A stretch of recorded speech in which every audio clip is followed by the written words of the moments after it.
Hello, everybody. My name's James. Welcome to the Planet FPL People's Poll podcast. And I'm delighted to say this week we're previewing the big game tomorrow night between Manchester City and Arsenal. I gave the Twitterverse three choices of what to choose. A all-time Premier League combined 11 between Manchester City and Arsenal, which I'm delighted you didn't vote for because I think we could have spent hours debating whether to leave out the likes of Bergkamp or David Silva. Would have been an absolute nightmare. Also, available to vote was the idea of a Q&A on the two clubs, but you decided to vote for a current combined Premier League 11 between Manchester City and Arsenal. And I'm delighted to say our good friend of the show and Arsenal fan, Clayton Fernandes, is here to discuss with me. How are you, Clayton? I'm doing good, doing good. I'm very, very nervous. Obviously, it's Tuesday morning, got the big game tomorrow night, and it's the only thing on my mind. Like, it's literally, I can't think of anything else. So, but yeah, general life going good. Can't Good complain. stuff, mate. We've decided, because there's an FPL deadline on Tuesday, to post this after, obviously, the deadline, because we're not talking any FPL on this podcast. If you're hoping for that, sorry, you're out of luck. This is just a literal debate about the two clubs. I must ask you first, though, you going to get anything Wednesday night? My head says no. My heart and gut says, yeah, we're going to pull off some weird shock. And based on zero logic, I think it may be drilled by the fact I've been watching Fever Pitch on repeat, and I'm drilled by emotions that are just completely illogical right now. But unfortunately, my head says no. My head says it'll be too much, especially if there's no Xhaka.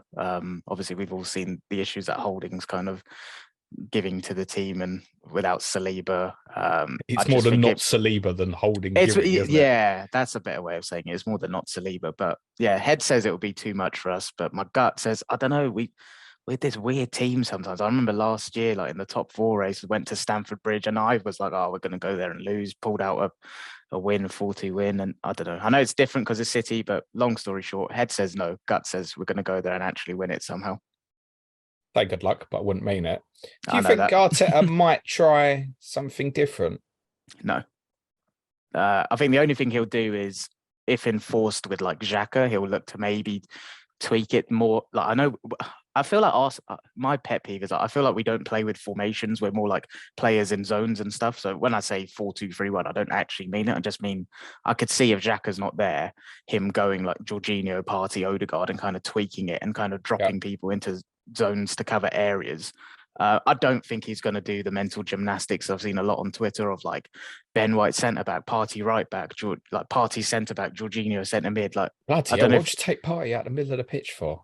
well, so maybe it's just on Arsenal Twitter circles, but what happened against Southampton was obviously Partey was dropping into the first line to kind of take on the build-up responsibilities off Holding.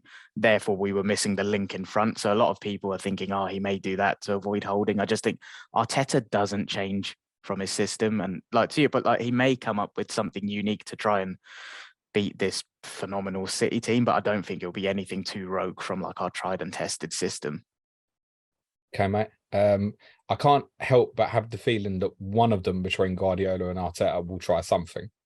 I don't know what, but I can't shake that feeling that I wouldn't be shocked if suddenly the Arsenal team dropped and like Tierney and Zinchenko were both in it, like something like that. I think, as I said on the main pod yesterday, I think you'll go for it early, mate, which makes me think you probably will go with the tried and tested, if you will, to start with.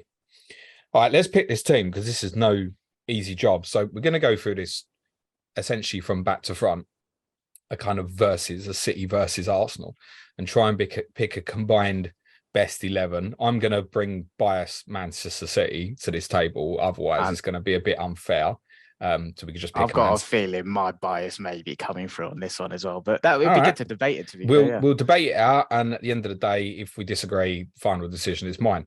Goalkeepers, Ederson versus Ramsdale. He had a bad night Friday night, really, didn't he, Ramsdale? He did, yeah. And he's a weird, like, obviously he's so young, right? But like his ceiling's huge, but I just think his distribution's fantastic, and he goes through periods where he's kept us in games like Liverpool and stuff, and there's been multiple occasions like that. But it's the inconsistencies, and I think that's to be expected at the age he is. But unfortunately, where we're trying to be right now, it's something that it can be frustrating, but you just have to kind of stomach it. On that, Ederson versus Ramsdale, I think it's Ederson for me. I don't really think it's a contest, if I'm being completely honest, right now. think at the FPL head, I said I wouldn't talk about it a bit, but I always thought he doesn't save anything, Ederson. No, But the all no, round, I mean, in terms of distribution, is arguably the best in the world, isn't he? His goalkeeper distribution, exactly. the Yeah, range, short and long, is incredible. And I think, to be fair, Ramsdale has proved himself generally, Friday mistake aside, very good with his distribution as well. And I think he's done much better than people expected when you bought him. But yeah, I think this is probably a straightforward one to go I Ederson think so. as well, actually. Now, what I wanted to do with you, rather than go right back versus right back, is both clubs obviously play with inverted fullback, halfback, kind of on trend at the moment, depending on what name you use.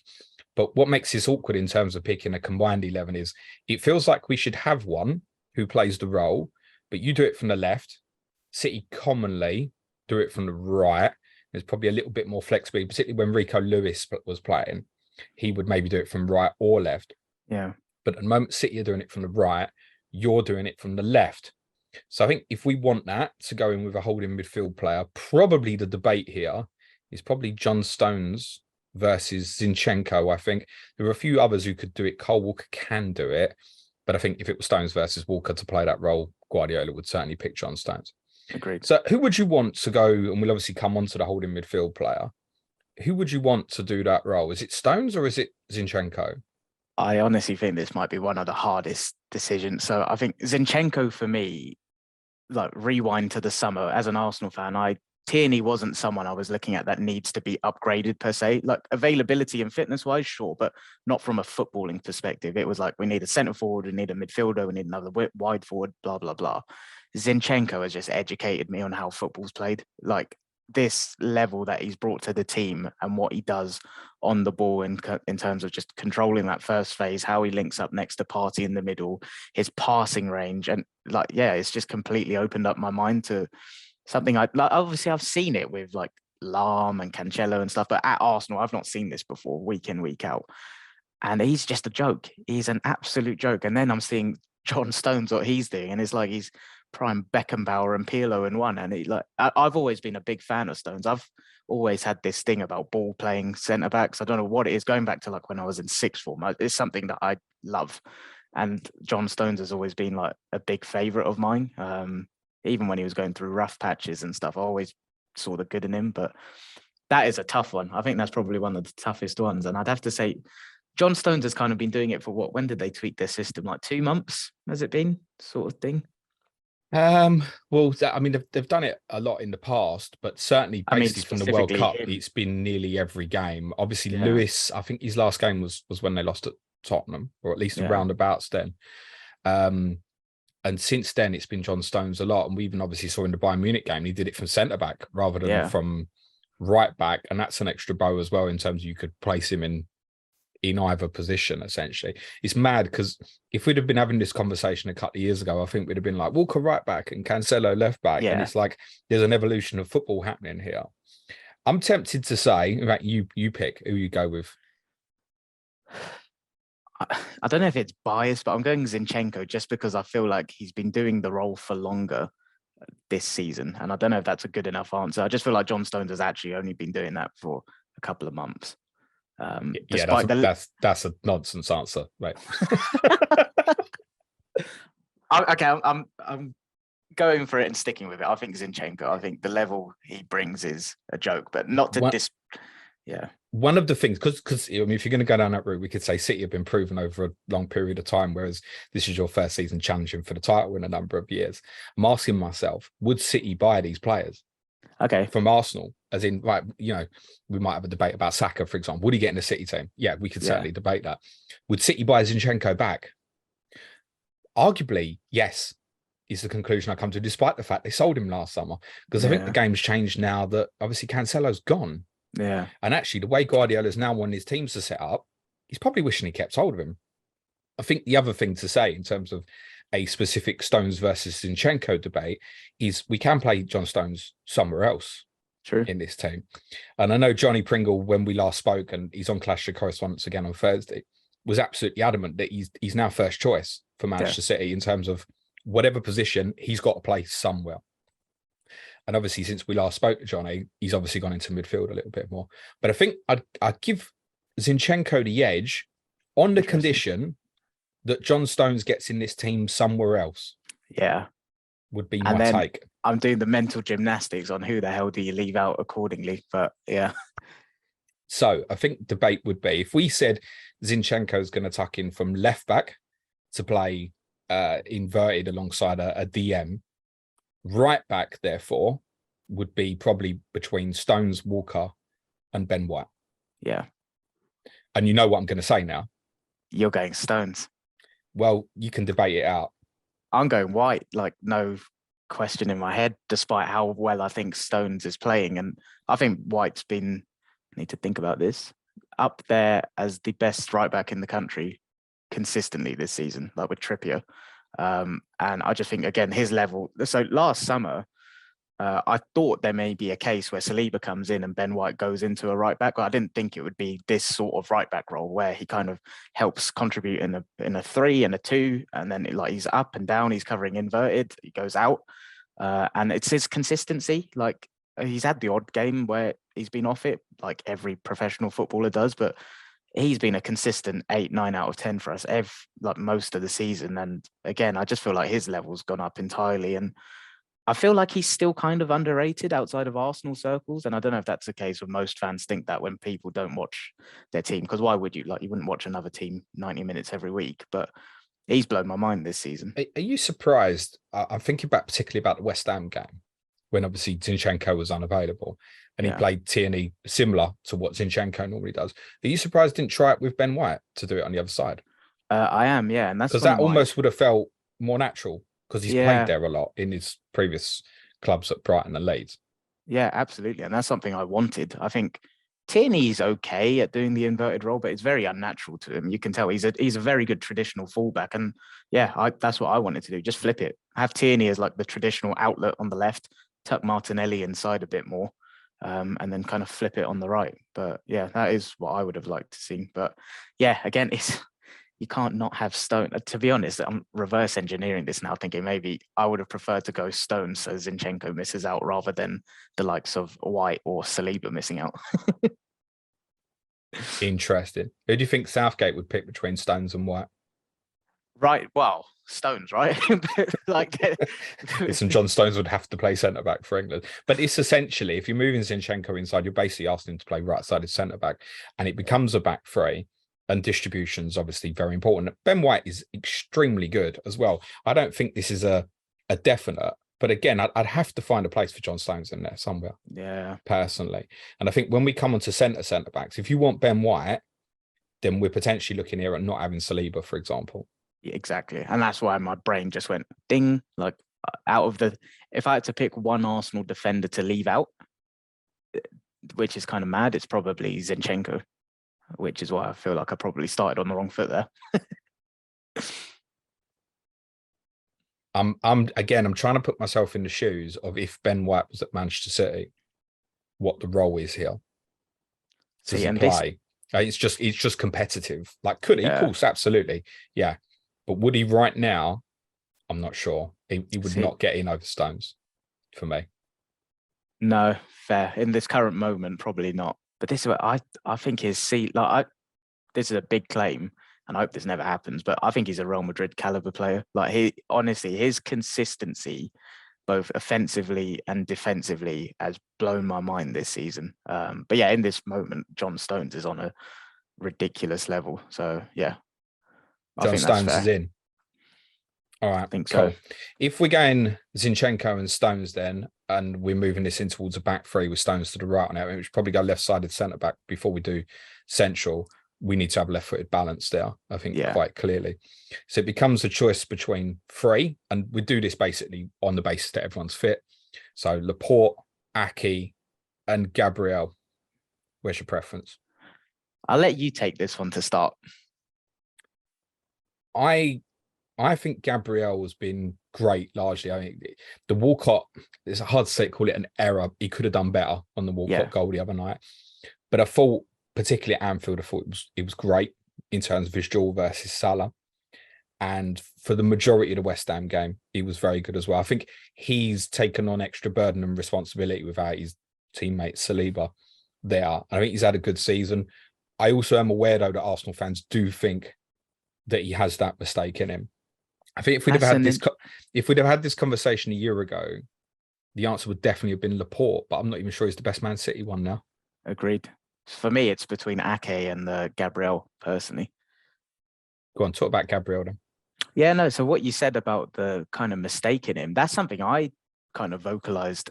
I think in the first few games of this season, and I've seen it in his Arsenal career, like he's got this thing, not so much anymore, but he had this thing aesthetically where he looked a bit clumsy on the ball. He didn't look so natural. His passing technique wasn't so crisp, but those mistakes have kind of been ironed out. And I think back to, I think it was Fulham where he dallied on the ball. Mitrovic nicked it off him. They went and scored. There was another couple where individual mistake from him cost us, but he's completely ironed that out. And I think what you said about the burden, like, I don't think people look at how much his role involves because of Zinchenko. He's essentially covering that whole left side on his own and in one of the most aggressive high lines in the league. I don't think that's an easy task that many players can do. And even I don't think Rob Holding thinks it's an easy task when he's gone all the way out to the left flank. Yeah, exactly. But even in terms of, so like, if I look at his primary responsibilities in the team, even though aesthetically he doesn't look like the cleanest on the ball, he's one of our biggest ball progressors in the team. And the way he starts attacks, finds parties, Zinchenko, he's got the crossfield passes in him. And I just think what he brings to the team in terms of his aerial ability in both boxes is defensive now. So like he's quite good in a tackle. He's fast recovery pace, covers big acres of space, and his passing, he's come on leaps and bounds. And I think he's more important to us right now than Saliba, personally. So okay, that's interesting. Yeah, which is big claim. But all right, we might come back to Gabriel versus Saliba debate then. I think Nathan Ake has had a dramatic improvement in the last 12 months. I think I'd looked at him in his first couple of years with City, and just generally every time I saw him, you're just not Manchester City standards. Me too. And actually now, exactly what you said, it probably would be Ake over Laporte at this stage. And I think his season's been so good, and the ability that he's more comfortable, let's say, at left back, would give him the nod for me here over Gabriel, in the sense that when you're progressing and going further forward, we saw an incident. I can't remember, who did they play recently? We ended up having a shot, and I just couldn't imagine Gabriel ending up in that position if you were getting quite far advanced. And so therefore for me, I would give Ake the nod. Close though, like a lot of these are. Yeah, so that's the one I like very confidently disagree on. That's one where I think there's quite a big level between the two. Do you? Yeah, I do. Like, I wouldn't say there's a big level. I just think Ake's improvement's been huge. Yeah, agree. But I think Gabriel's has been bigger, personally. All right, but just go with me for a second. If we did go Ake, then would you rather go Gabriel or Saliba as the central? But because of the left-footedness thing, I think if we've got one Ake, then I would go Saliba, just because I'm a bit weird with angles and I don't like two left-footed centre backs. Okay, yeah, fair enough.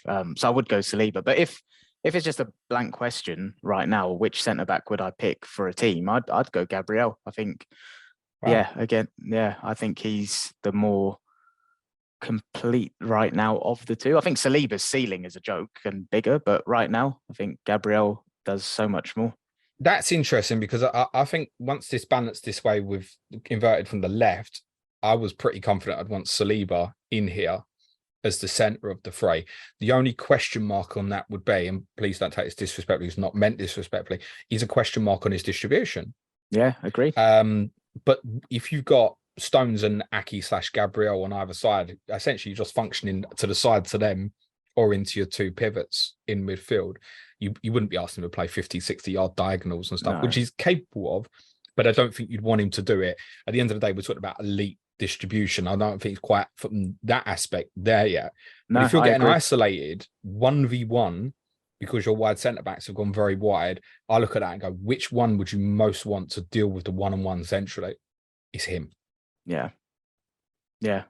Can't disagree with that. Would you make a case for Akanji or Diaz over Saliba or Gabriel as a central of a fray? No, not personally. I think the shortlist I kind of had in my head centrally was Ake, Gabriel, Saliba. I thought it'd be between those three, to be honest. And then I think there's a little bit of a drop to the next few. So I think I'd want to go with it Stones, Saliba, Ake. Okay, fair.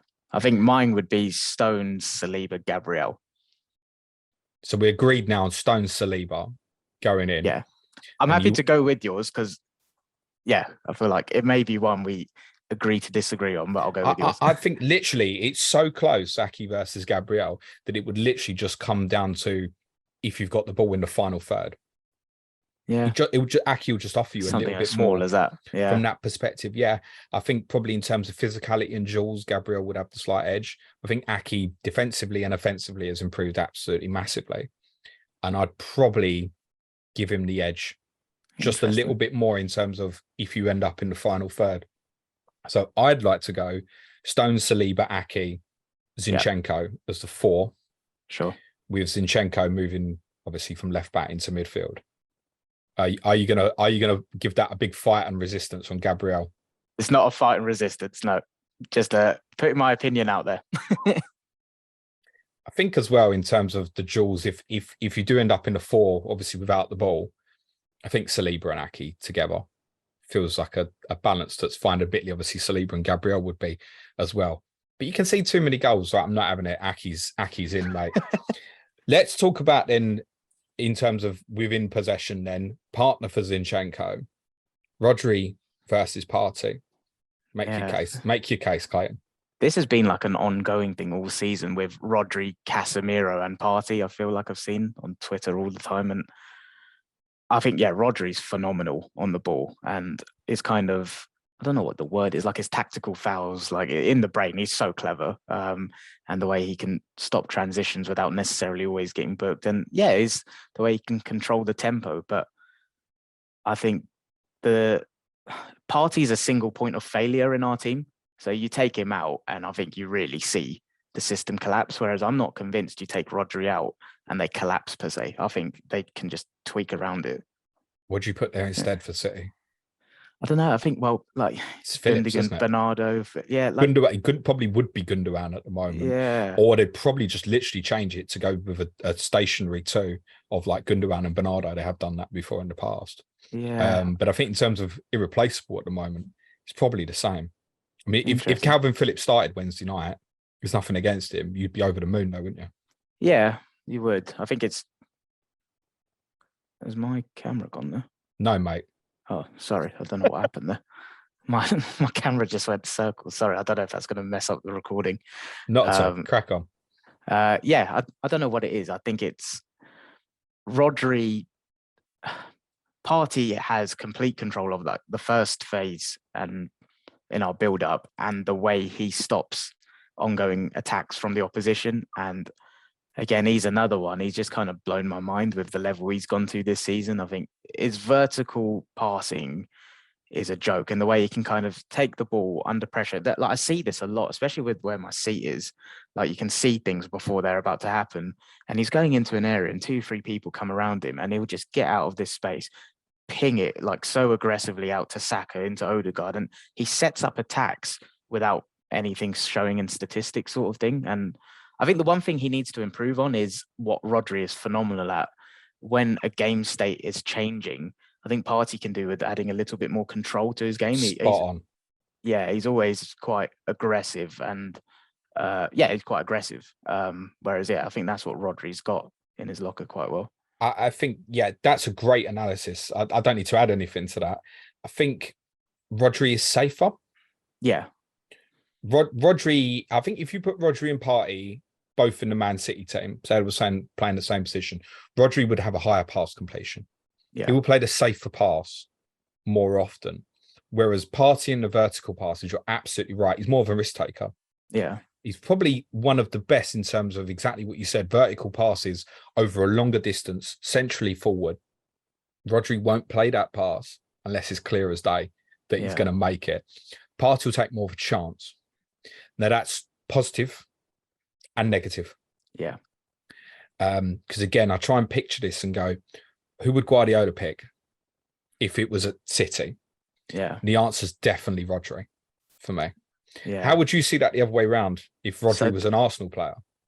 Arteta will go party, and I think this is where I think people kind of lazily go, "Oh, City, Arsenal, they're the same." We're not. Like I think I'm not saying we're as good as, but I think we're a blend of like the best Liverpool and City when we're at our best in terms of. I think we're a bit more direct. We've got Definitely more the way you directness in it. defended Friday night. I agree. Cheers. Going forward, as if anyway. I can joke about defending at the moment. Yeah, by the way, that please shows carry where my on. Wish I hadn't said that. I don't even care about you guys. That's where my headspace is right All now. right, end the podcast. Moving on. Rodri's in. That's it. End. But yeah, to the other point, I think that is an instruction from Arteta. He likes to take the chances. I don't think we are this safe kind of. Yeah, I don't think we're a safe team. I think we do look to go aggressive, and we've got that. I think we play at a higher, quicker tempo over a longer period of play. And that's why, to the question, I think he would go for someone like Partey. Which makes it really, really difficult. It So makes I'll ask you a difficult, question. Who would manage this team? Guardiola or Arteta? Oh, Guardiola, obviously. Right, Yeah. so Rodri's in. That's it. You're such an arsehole. Do you think Jorginho is worthy of conversation here? No. What have you made of him? Yeah, he's been fine. He's done what he's been fine, like when he's needed to. That's it, fine, I'd say. Like, he's kind of hit my expectations. I guess at his peak at Chelsea, he probably would have been worthy of the conversation as well as part of this as well. But yeah, it'd definitely be Partey over Jorginho. I think you answered your own question, Clayton. I mean, Rodri goes in, mate. Right. I wanna jump forward to, let's say, right-sided central midfielder, hybrid of 8 versus 10. Go on, you dissect De Bruyne versus Odegaard. Good luck with that. I know. I was thinking, like, could we just cheat and just say De Bruyne and Odegaard and just kind of do it like that? But I think this is one that's going to kill me, because Odegaard's been on a unbelievable level this season, and the consistency is shown. But De Bruyne has been doing it for so much longer, at the highest level for longer. And it's one of those, like, I'm so grateful that the level Odegaard's playing at, but I think it's just sometimes he's just short of where De Bruyne is at. If he can keep doing it over next season and do it in the Champions League next season, then sure. But I think De Bruyne is one of the greatest Premier League midfielders I've seen. Yeah, I think if you'd have said Odegaard, I wouldn't have put up much of a fight. No, and I think it's one that I think he's been outstanding, mate. And I think in your darkest moments, which you don't have many, but he steps up, and if he doesn't, it's obvious. Yeah. And I think actually his consistency is probably now above De Bruyne's. De Bruyne for me would get in an all-time Premier League team, never mind an all-time City and Arsenal team. But I think at this minute, it's close. Yeah, no, it is. I don't know, and I don't know if I'm putting too much stake in. Like you said, I agree. I think Odegaard's consistency is higher than De Bruyne's this season. That's what I don't know if I'm putting too much stake in kind of knowing De Bruyne's consistency over a longer period and kind of what he's done at the highest level. I don't know. What's interesting is, and they obviously play slightly different positions, but similar at the same time. Because obviously Odegaard is left-footed. Yeah. Do you think he could play the role as well to the left-hand side? Like, I have a lingering feeling in the longer term that Saka might end up playing as an 8 for you. Me too. If that was to be right-sided, could Odegaard play the same role he's playing now, but to the left of, let's say, a quartet of 4 behind a front man? Yeah, to be honest, I don't know. It's something I want to see, but I think so much of his game works well because he receives it in that kind of, I know it's the buzzword not many people like, but that half space and that kind of inside channel. And it's like so much of our moves are just automatic, subconscious. Like, he receives it out to Saka, receives it, pops it. And like, I think where he takes it on the turn and he's got the whole pitch to kind of look at, I think that's what works so well for him because he's got such a big angle. Whereas I do think on the left, I don't doubt he could kind of nip play quite well in tight spaces, but the angles are completely different. And I wonder if he is receiving it on the other side, how natural it would be to kind of face his opposite way and kind of play the expressive passes. I understand what you're saying. He needs to see the picture a little bit more than De Bruyne does. Yeah, De I think Bruyne, so. that angle cross in behind that we've seen for a good decade or so now. He's not so much of an Odegaard, but then it probably helps when you've got Haaland as a target, for example. Yeah, it is something I'd like to see. I would add here that I think De Bruyne also could play to the left in this role. I think of Agree. De Bruyne's assist for Haaland at Southampton, for example. Yeah. That cross from the left in the game against Leicester, him and Grealish on the left-hand side were working overloads together. So he can go that side. And the simplistic decision here to completely bottle De Bruyne versus Odegaard is to pick them both. Yeah. But is that the right call? Because we've got certain players that we've not even mentioned yet, like Xhaka's been outstanding for you, but I think he probably doesn't get in this team.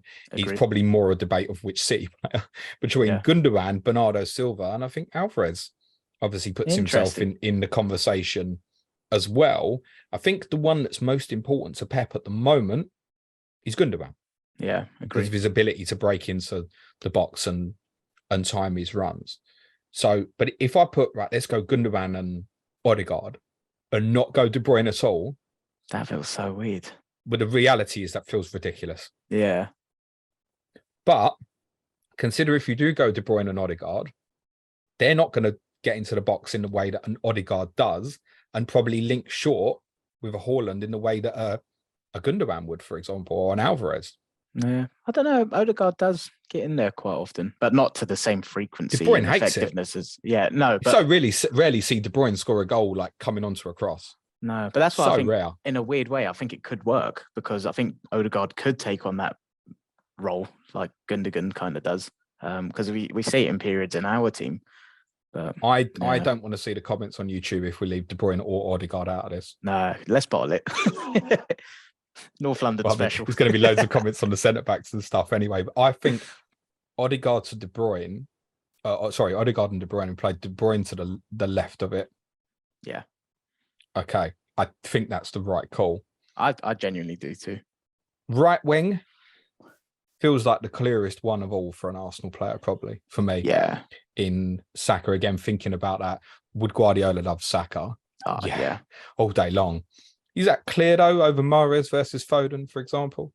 I think so. I think, again, consistency is shown, and I think his consistency for his age blows my mind. And like, there's a lot of moves that are going to happen with Saka, and you still don't see defenders able to kind of fully stop him. Ironically, someone like Aki's done very well on him before, but yeah, his ceiling scary both for club and country. I imagine Guardiola's a little bit worried about Laporte versus Saka tomorrow night. And that might be the sort of thing. Does he tweak something weird and play Kyle Walker out there, for example? It would be weird, but could he? Could he go mad and do something like that? I don't think so. Do you think it's a clear one, or? I mean, Mahrez and Foden are brilliant players. I'd look at them both and be like, "Yep, come over here." And leaving Phil Foden out of this is rough as. I think he comes into the debate for the left-hand side because he is capable on either. But I think Saka over Mahrez would be clear for me, despite the fact Mahrez probably has a little bit more explosiveness, like as seen in the Cup semi at the weekend. Yeah. That ability to go and get a match ball is probably not part of Saka's locker. Yeah, I'm sure it will come at some stage. I think Saka over Mahrez, I think I'd look at it like this: Saka versus Foden, and go, if England were playing tomorrow, who would I want to play? Who would in that position? Saka. Yeah. Saka'd have to play. So yeah, for me, Bukayo Saka right wing, yes, definitely. Yeah. Left wing, I think you do put Foden in this conversation. You can. Agreed, yeah. Grealish, obviously, and Martinelli. Would Trossard be part of this conversation? We couldn't put Trossard over all three of them, could we? I don't think. No, not for me. No. He's surprised me though for us, but yeah. Let's first then let's go Grealish versus Foden. Pick the bones out of that as a neutral.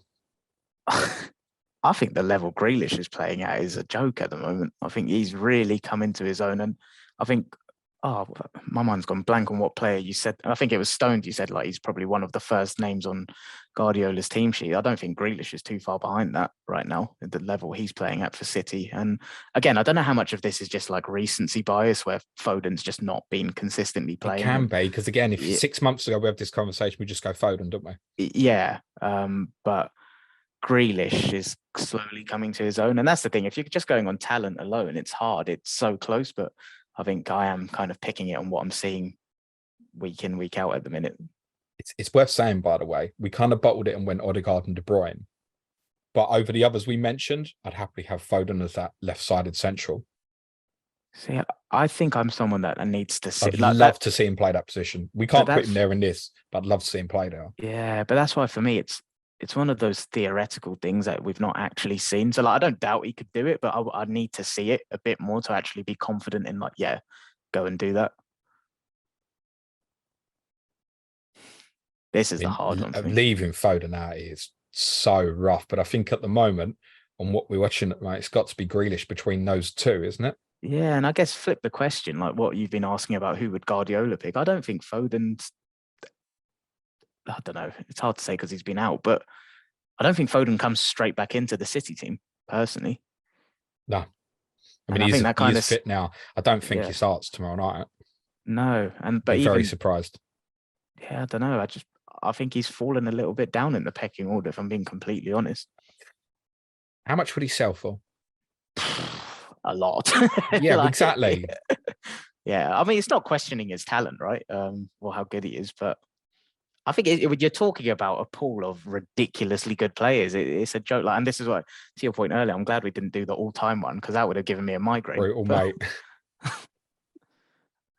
Yeah, in my head, being completely honest, that this is between Grealish and Martinelli for me. Okay, fine. Yeah. I'm happy to go with that. Debate that out then.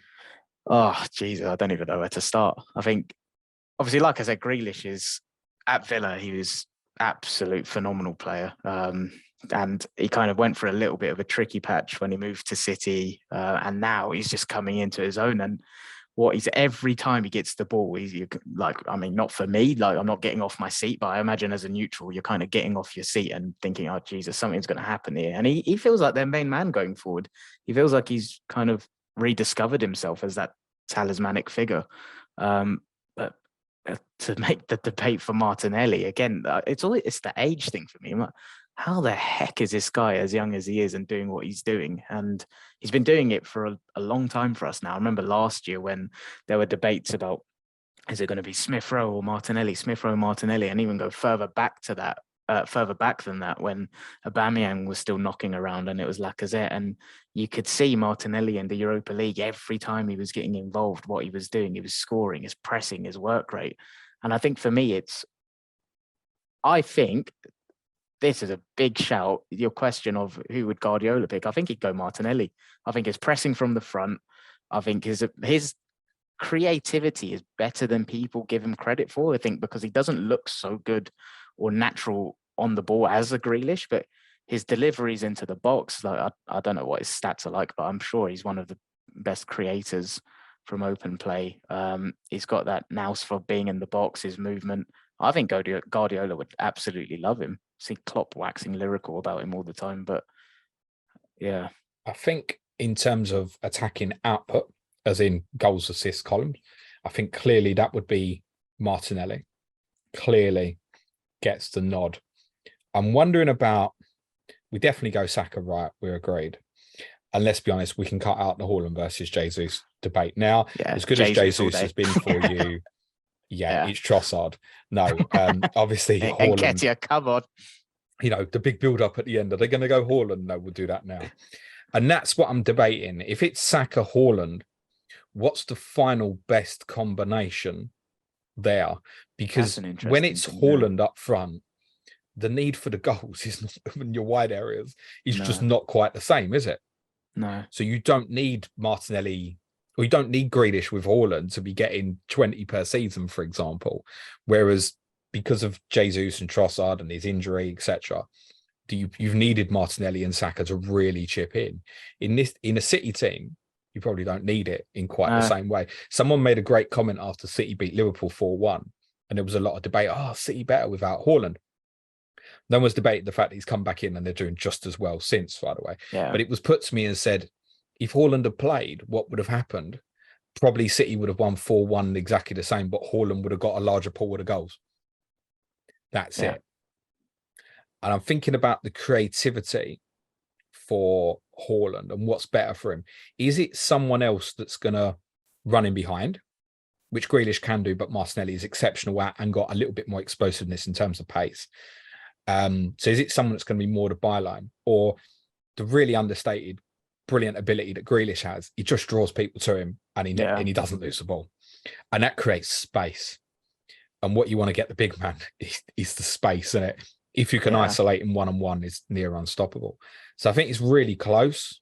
I think my instinct would be, if it was Jesus up front he's going for, I'd definitely say Martinelli. Yeah, that's a good way of thinking about it. Yeah. But it's not a debate of who plays up front. No. So then it's probably more who's best. I'm happy to give Martinelli the edge on this, actually. I think for his consistency throughout the whole season. I agree with you that I think Guardiola would really like his off the ball work as well. I'm happy to let you have that one if you really want it. Yeah, and there was something else you said about kind of Grealish when he's dribbling and creates space because of the numbers. Martinelli does the same. Like when he's got the ball and he does this thing where he just head down and he's just gone. And I'm thinking, like, how the hell does he know what's going on around him? But he does it, and like you see 3-4 players that go towards him, and that's what opens up the channels for like Xhaka, Zinchenko, and the likes to go and do that. And I think it would work fine with Haaland, De Bruyne, and stuff. No, I agree with you. It's a different drawing because you wouldn't want a 1v1 defender like Cole Walker-Peters Friday night. He's actually a really good 1v1 defender. He struggled in that first half really badly. Not because he's bad. It's just Martinelli's really difficult 1v1. You wouldn't want Grealish in that position either, though. But I'm okay to let you have Martinelli for that one, I think, because it's close enough. How many Arsenal players did I let you have there? So we've gone Edison in goal. Yeah. We've gone Stones, Saliba, Aki, Zinchenko, Rodri, De Bruyne, Odegaard, Saka, Haaland, Martinelli. Was that 6-5 split? Yeah. Okay, that's all right. Yeah. I might mute the comments after so I don't get abuse, but I mean, listen, let us know in the comments if you're watching on YouTube or you prefer. You don't have to agree with us. It's a bit like play it your own way, pick it your own way. And some of these are so difficult. That's difficult. That's really difficult. And I, like you, echo that I'm really glad that people didn't pick the all-time one, because start sitting here and having Odegaard, De Bruyne debates and then going, oh, hang on, in the 90s it was different, but you'd have to have Bergkamp in there and Yaya Tourés and David Silva's. Oh my God. But imagine trying to combine like the formations, and like we started the decision on the inverted fullback. Like, what do you do? Just go 4-4-2? Like, it's you'd have to do it differently if you were going all time. You couldn't do it in the same way and go, right, let's pick an inverted player. You wouldn't, would you? You'd be having very different debates. You're talking about like Dixons and Lawrence and Zabalettas and stuff like that. Completely different. Okay, Ashley Cole at left back. That is really different, isn't it? It's hard. So, yeah. Good job, that Clayton. One, I reckon. No. Sod that, mate. I wish you luck tomorrow night. It's a big game, and I mean this in seriousness. That I think Arsenal have been a real credit to themselves in the Premier League this season. And I did say on one podcast we did recently that it almost feels a little bit unfair. I don't care, but it almost feels a little bit unfair if it disappears here. And it will feel, if you get beat, it will feel like it's over, even though you're still top. Yeah. That for me, if we lose it, it's done. But I'm not giving up. But I'd think City would view it and probably think that they'd want to get it finished by the time they go to Brighton. Because I think those last two away games, Brighton and Brentford, are potential ugly. But it also potentially, but it's also potentially that those two have got nothing to play for at that stage as well. And I think City have obviously got the mindset at this stage. Would you take a draw if it was offered? I think yes, I'd have to. But I don't know, like I said, there's this weird thing in my stomach where I'm like, I don't know if I had a dodgy breakfast, but weird thing in my stomach where I could see us pull it. We don't do things the easy way. We're a very strange football club. And I don't know, like I said, a lot of it is driven by watching nostalgia and 89 and all of that. And I don't know, it would not shock me in the slightest if we went there and we actually did like in the FA Cup, we rotated half of our team And like, I know it was a long time ago, but we more than held our own for a while. And I'm just thinking, That's if we no can, reference to this, though, is it? no, it's not. I've I seen know. a few Arsenal fans going, we went there with a reserve team. We did all right. Yeah, of course you did. Do you think City's mindset was the same? No, I know. Yeah, it's something logic in me can't tell you why. It's just this weird, probably stupid bias feeling. But head says, unfortunately, I think we may fall short. You're capable of winning. I think We City are. will rightly be favourites. So there's one comment you made that I absolutely agree with, which is you said that you're a strange football club. And I absolutely agree with that. Clayton, where can everyone follow you on the bird app, mate? At Clayton AFC. Good stuff. Thank you very much, my friend. Good luck. So you'll be back with me for the Sky Fantasy Football podcast tomorrow, and there's more Manchester City chat on Clash of Correspondence on Thursday. Johnny Pringle joining Chris Stone for Manchester City versus West Ham. If you're a City fan, good luck. If you're an Arsenal fan, good luck. Cue music, please, man child.